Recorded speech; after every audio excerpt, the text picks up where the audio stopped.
श्री स्वामी समर्थ. नमस्कार मित्रांनो. महाशिवरात्रीला हे काम करायला विसरू नका, नाहीतर म्हातारपणात अन्न मिळणार नाही. हर हर महादेव. ओम नमः शिवाय. मित्रांनो, महाशिवरात्रीच्या पवित्र दिवशी हे काम चुकूनही करू नका, अन्यथा तुम्हाला आयुष्यभर पश्चाताप करावा लागेल. तुमच्या आयुष्यातील सर्व सद्गुण नष्ट होतील. महाशिवरात्रीला केलेले उपवास निष्फळ ठरतील. मित्रांनो, जर तुम्ही महाशिवरात्रीच्या दिवशी चुकून हे काम केले तर ते दुर्दैवाला आमंत्रण देण्यासारखे आहे. हे काम केल्याने तुमचे नशीब वाया जाईल. तुम्हाला तुमच्या जीवनात शुभ परिणाम मिळतील. तुमच्या कामात परिणाम होईल. तुम्ही करण्याचा विचार करत असलेल्या कोणत्याही कामात व्यत्यय येईल.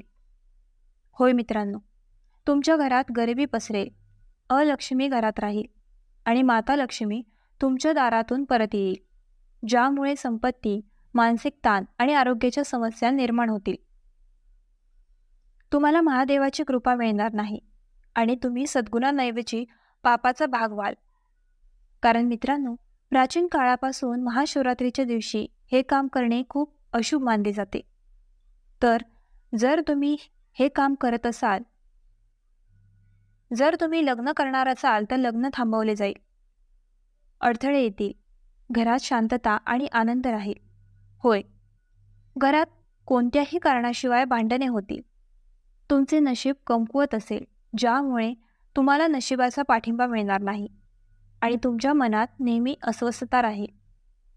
मित्रांनो, महाशिवरात्रीचा शुभ सण काही दिवसातच येत आहे.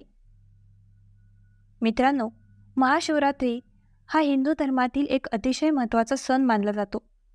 कारण महाशिवरात्रीचा पवित्र सण हा हिंदू धर्मातील प्रमुख सणांपैकी एक आहे, जो दरवर्षी फाल्गुन महिन्याच्या कृष्ण पक्षाच्या चतुर्दशीला मोठ्या उत्साहात आणि थाटामाटात साजरा केला जातो. बंधू आणि भगिनींनो, महाशिवरात्रीचे महत्त्व वाढते कारण महाशिवरात्रीचा पवित्र सण वर्षातून एकदाच येतो. याशिवाय महाशिवरात्रीचा सणही हिंदू धर्मात खूप पवित्र मानला जातो. कारण या दिवशी भगवान शिव आणि शक्तीची भेट झाली होती. या दिवशी देवी पार्वती आणि भगवान भोलेनाथ यांचा विवाह झाला. तुम्हाला हे आधीच माहीत असल्यास आम्हाला टिप्पण्यांमध्ये कळवा. त्याचवेळी मित्रांनो, महाशिवरात्रीच्या दिवशी जर पती पत्नी लक्षपूर्वक ऐकतील, मित्रांनो, जर पती पत्नी एकत्र महाशिवरात्रीला खऱ्या भक्ती आणि शुद्धतेने भगवान शिवाची पूजा करतात, तर त्यांच्या वैवाहिक जीवनात आनंद आणि शांती आणि नातेसंबंधांमध्ये गोडवा वाढतो. तसेच संबंध पूर्वीपेक्षा अधिक दृढ होतील. या दिवशी भक्त उपवास करतात आणि पूर्ण भक्तिभावाने भगवान शिवाची पूजा करतात. पूजा करा, प्रार्थना करा आणि ध्यान करा. त्याचवेळी असे म्हटले जाते की जो कोणी खऱ्या मनाने महाशिवरात्रीचा उपवास करतो, पूजा करतो, केवळ तेच घर नाही तर संपूर्ण कुटुंबाला रात्रंदिवस 4 वेळा प्रगती मिळते. वैवाहिक जीवनात प्रेम आणि आनंद कायम राहील. याशिवाय महाशिवरात्रीला लोक भगवान शिवाला विविध वस्तू अर्पण करतात आणि त्याला प्रसन्न करण्यासाठी विविध उपाययोजना करतात. पूजा करा, वस्तूंचे दान करा. कारण बंधू आणि भगिनींनो, महाशिवरात्री वर्षातून फक्त एकदाच येते, ज्यामुळे तिचे महत्त्व आणखीन वाढते आणि या दिवशी उपवासाचा परिणाम कधीही निष्फळ होत नाही. या दिवशी सर्वात लहान पूजेचे पठण करूनही भगवान भोलेनाथ प्रसन्न होतात आणि रात्रभर त्या व्यक्तीचा तराफा ओलांडतात. पण मित्रांनो, काही लोक असे आहेत जे महाशिवरात्रीला प्रार्थना करतात, वेगवेगळ्या गोष्टींचे दान करा, विविध उपाययोजना केल्या जात आहेत, पण आपण ही वस्तू दान करावी की नाही हे त्याला समजत नाही. हे केवळ पाहिजे की नाही हे पाऊल उचलल्याने आपल्याला फायदा किंवा तोटा होईल. तो फक्त पाहतो की आपण हे पाऊल उचलले पाहिजे, या वस्तू दान केल्या पाहिजेत, जेणेकरून जीवनात शुभ परिणाम मिळतील. आम्ही ही रात्री नदी पार करू. संपत्ती ही संपत्तीने भरलेली असली पाहिजे.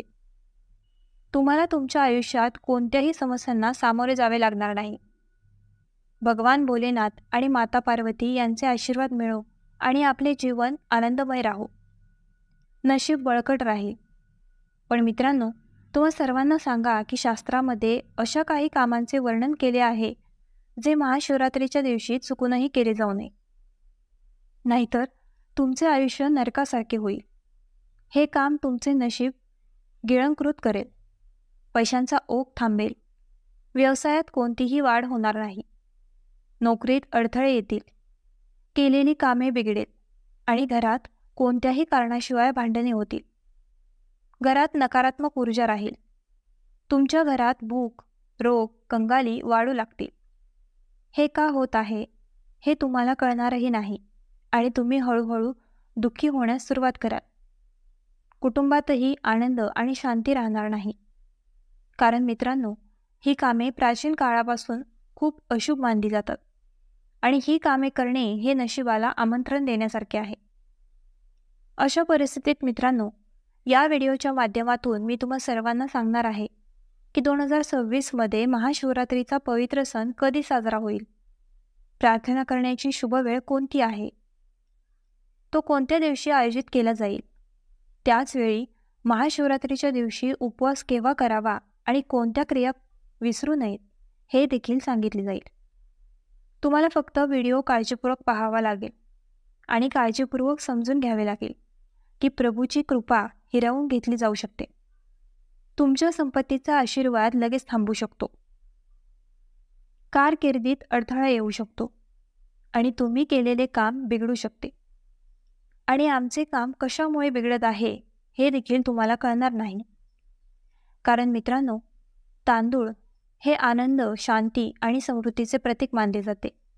जर तांदळाचा योग्य प्रकारे वापर केला तर ते 7व्या आकाशापर्यंत पोहोचण्यासाठी एखाद्या व्यक्तीचे नशीब देते आणि जर त्याचा चुकीच्या मार्गाने वापर केला तर एखाद्या व्यक्तीचे जीवन नरकासारखे होण्यास जास्त वेळ लागत नाही. 6वा क्रमांक. मित्रांनो, भगवान भोलेनाथांविषयी बोलणे आणि धतुराचा उल्लेख करणे शक्य नाही. कारण मित्रांनो, धतुरा, भांग, बेलपत्र ही भगवान भोलेनाथांची आवडती गोष्ट आहे.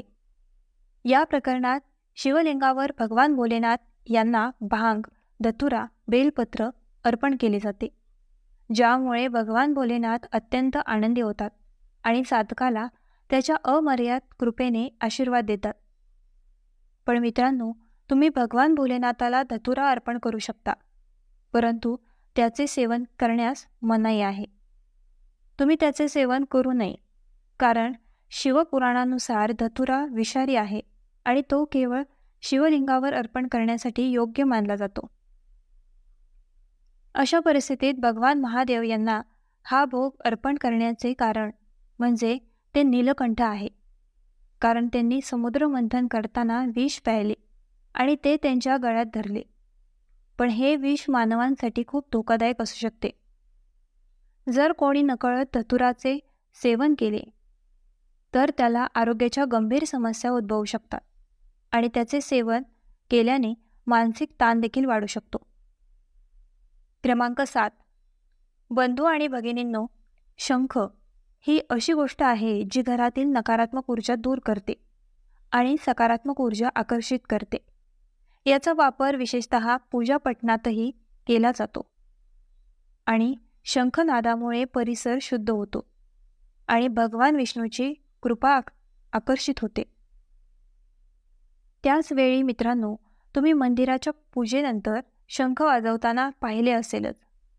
पण मित्रांनो, भगवान शिवाच्या पूजेसाठी कधीही शंख वापरला जात नाही आणि तुमच्यापैकी अनेकांना याची जाणीव असेल. पण ज्यांना माहीत नाही, अशी एक आख्यायिका आहे की एकेकाळी सर्व देवीदेवता शंखचूर या राक्षसाशी खूप नाराज होत्या.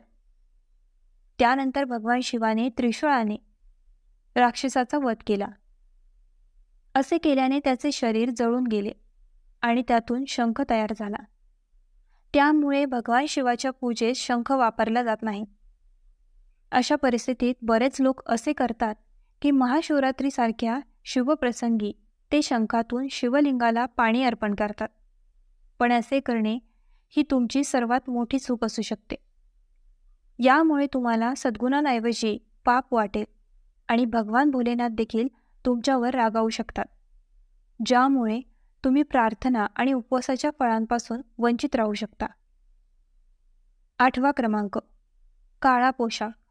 प्रिय भक्तांनो, तुमच्याकडे काळे कपडे असले किंवा नसले पाहिजेत. अशा परिस्थितीत तुम्हा सर्वांना सांगा की शास्त्रामध्ये काळा रंग खूप अशुभ मानला गेला आहे. असे म्हटले जाते की काळा रंग नकारात्मक ऊर्जेचे प्रतीक आहे आणि तो नकारात्मक ऊर्जा आकर्षित करतो. अशा परिस्थितीत मित्रांनो, तुम्हा सर्वांना सांगा की महाशिवरात्रीसारख्या पवित्र दिवशी काळ्या किंवा गडद निळ्या रंगाचे कपडे चुकून घालू नये किंवा विकत घेऊ नये. इतकेच नाही तर महाशिवरात्रीसारख्या शुभ प्रसंगी तुम्ही काळे कपडे दान करू नये. असे दिसून आले आहे की अनेक लोक काळे कपडे दान करतात, पण असे करणे वाईटही असू शकते. यामुळे तुमच्या संपत्तीवर आणि आर्थिक परिस्थितीवर परिणाम होईल, ज्यामुळे तुम्हाला जीवनात कठीण समस्यांना सामोरे जावे लागू शकते आणि तुमच्या जीवनाचे सद्गुणही नष्ट होऊ शकतात. अशा परिस्थितीत महाशिवरात्रीसारख्या सणाच्या दिवशी काळे कपडे घालू नका आणि काळे कपडे खरेदी करू नका किंवा दान करू नका. 9 क्रमांक, हे लोखंडी पात्र आहे. महाशिवरात्रीच्या पवित्र दिवशी भाविकांनी शिवलिंगाला पाणी अर्पण करणे खूप शुभ मानले जाते. तर मित्रांनो, जर तुम्ही महाशिवरात्रीला उपवास करत असाल तर सकाळी लवकर उठून शिवलिंगाला अभिषेक करा. परंतु शिवलिंगाला पाणी अर्पण करताना तुम्ही ज्या भांड्याने शिवलिंगाला पाणी अर्पण करत आहात त्याची विशेष काळजी घ्या. होय, कारण शिवलिंगावर पाणी अर्पण करताना त्या भांड्यालाही विशेष महत्त्व आहे. अशा परिस्थितीत अनेक लोक मातीच्या भांड्यातून पाणी देतात, काही लोक पोलादाच्या भांड्यामधून पाणी देतात, तर काही लोक पाणी देण्यासाठी लोखंडी भांड्याचा वापर करतात. अशा परिस्थितीत तुम्ही सर्वांना हे कळू द्या की शिवलिंगाला लोखंडी भांड्याने कधीही पाणी देऊ नये, कारण लोखंडी भांड्याने शिवलिंगाला पाणी अर्पण करणे अशुभ मानले जाते. तसेच लोह हा शनिदेव यांच्याशी संबंधित धातू मानला जातो. भगवान शिवाचा संबंध चंद्राशी आहे. अशा परिस्थितीत तुम्ही नेहमीच मातीच्या भांड्याने किंवा तांब्याच्या भांड्याने शिवलिंगाला पाणी अर्पण करावे, कारण या गोष्टींसह शिवलिंगावर जल अभिषेक करणे खूप शुभ मानले जाते. अशा परिस्थितीत भगवान महादेव यांना माता पार्वतीची अमर्याद कृपा मिळावी अशी तुमची इच्छा आहे. नात्यांमध्ये गोडवा राहील, कुटुंबात प्रेम राहील, वैवाहिक जीवनात आनंद राहील. म्हणून मी म्हणेन की महाशिवरात्रीला तांब्याच्या भांड्यातूनच शिवलिंगाला पाणी अर्पण करा. असे करणे तुमच्यासाठी खूप फायदेशीर ठरेल, पण चुकून लोखंडी भांडी वापरू नका. क्रमांक 10, मित्रांनो, महाशिवरात्रीच्या पवित्र दिवशी वांगीचे सेवन निषिद्ध मानले गेले आहे. चुकून लसणीचे सेवन करू नये. इतकेच नाही तर महाशिवरात्रीच्या पवित्र दिवशी मित्रांनी वांगीचे सेवन करू नये, तर वांगीची खरेदीही करू नये. धार्मिक मान्यतानुसार वांगी ही तामसिक प्रवृत्तीची भाजी आहे, जी मनात आळस, उत्तेजना आणि नकारात्मक विचार वाढवू शकते. त्याचवेळी पुराणांमध्ये आणि लोकविश्वासांमध्ये असेही म्हटले गेले आहे की वांगीमध्ये रस्त्याचा गुण अधिक असतो, ज्यामुळे मन स्थिर राहू शकत नाही. तसेच मित्रांनो, महाशिवरात्रीच्या शुभ मुहूर्तावर ब्रह्मचर्य पाळले पाहिजे आणि वांगी काम करण्याची प्रवृत्ती वाढवते. अशा परिस्थितीत जर तुम्ही महाशिवरात्रीला वांगीची भाजी बनवण्याचा विचार करत असाल किंवा ती खरेदी करण्याचा विचार करत असाल तर चुकून असे करू नका, अन्यथा तुम्ही केलेल्या पूजेचे फळ आणि उपवास निष्फळ ठरू शकतो आणि भूक जीवनात येऊ शकते. तर मित्रांनो, अशा परिस्थितीत लक्ष्मी मातेने घरात कायमचे राहावे अशी तुमची इच्छा आहे. माता पार्वतीला भगवान भोलेनाथांचा आशीर्वाद मिळो. तुमच्या अपूर्ण इच्छा पूर्ण होतील. लग्न करा, नातेसंबंधांमध्ये गोडवा राहील. जर वैवाहिक जीवनात आनंद असेल तर महाशिवरात्रीला हे काम चुकून करू नका. तर मित्रांनो, हा व्हिडिओ कसा वाटला आम्हाला कमेंट करून नक्की सांगा आणि आपल्या ग्लो मराठी चॅनलला लाईक, शेअर, सबस्क्राईब आणि हाईप करायला विसरू नका.